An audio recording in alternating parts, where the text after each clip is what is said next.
आज के परिवेश में थोड़े से ज्ञान को प्राप्त करके अपने आप को विद्वत्ता प्रखरता बताने के लिए मैं विद्वान हूं ऐसा करने के लिए शास्त्र की निंदा भी करने लगते हैं। शास्त्र की निंदा वो करता है जिसके अंदर श्रद्धा नहीं है। श्रद्धा का तात्पर्य ईश्वर और शास्त्र में प्रत्यक्ष से अधिक पूज्य भाव पूर्वक सम्मान पूर्वक प्रत्यक्ष से अधिक विश्वास होना।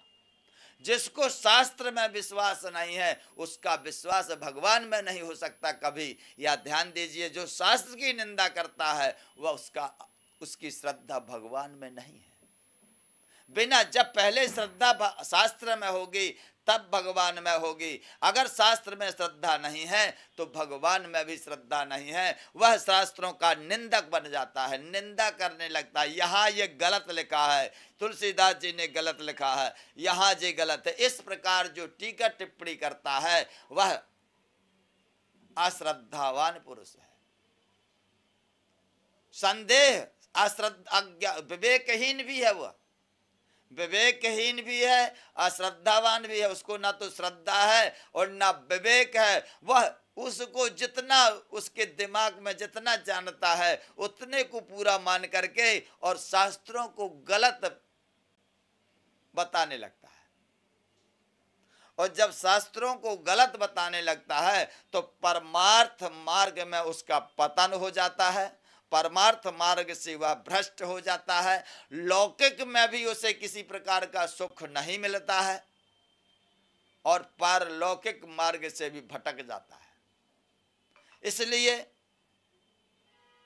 किसी भी प्रकार का संदेह, किसी भी लौकिक संदेह हो या शास्त्र का संदेह हो, शास्त्रों से प्रमाणित जब तक आप ना करो तब तक उसे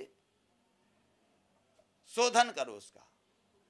क्योंकि हर विषय का आपको शास्त्रों में मिलेगा प्रमाण।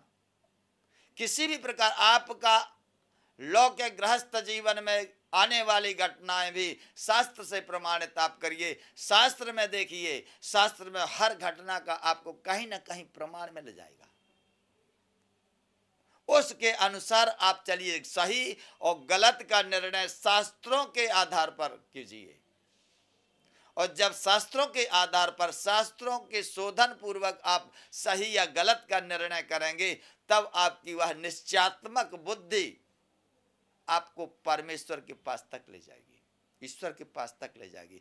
यदि आपने किसी भी गलत सिद्धांत को अपना सिद्धांत बना लिया जो शास्त्रों से संशोधित नहीं है तो वह निश्चित पतन करने वाला है। जैसे आजकल लोग अपनी बुद्धि से शास्त्रों के गलत अर्थ निकालते हैं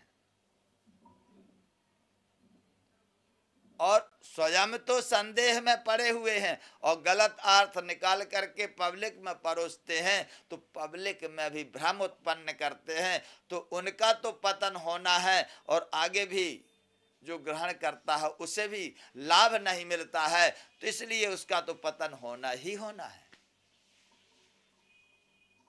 सदैव ज्ञान को जब तक संशोधित न करें, शास्त्रों में जितने शब्द हैं एक एक शब्द शोधित है, ऐसा नहीं है। किसी भी एक शब्द में आपको कहीं संदेह मिलेगा ही नहीं। उसे शास्त्रों से संशोधित कीजिए। एक शास्त्र नहीं, अनेक जगह से देखिए, शोधित कीजिए। इसके बाद आप अपना संदेह मिटा करके और फिर पब्लिक को परोसिए, तो आपका भी कल्याण और पब्लिक का भी कल्याण। अगर आपने गलत परोस रहा है, आप गलत शिक्षा दे रहे हो, अपनी विद्वता बताने के लिए अपने को विद्वान घोषित कर रहे हो, शास्त्रों को गलत बता रहे हो, तो जब शास्त्रों में श्रद्धा नहीं है तुम्हारी तो भगवान में श्रद्धा नहीं हो सकती। और जिसकी भगवान में श्रद्धा नहीं है उसके सिद्धांत कैसे सही होंगे?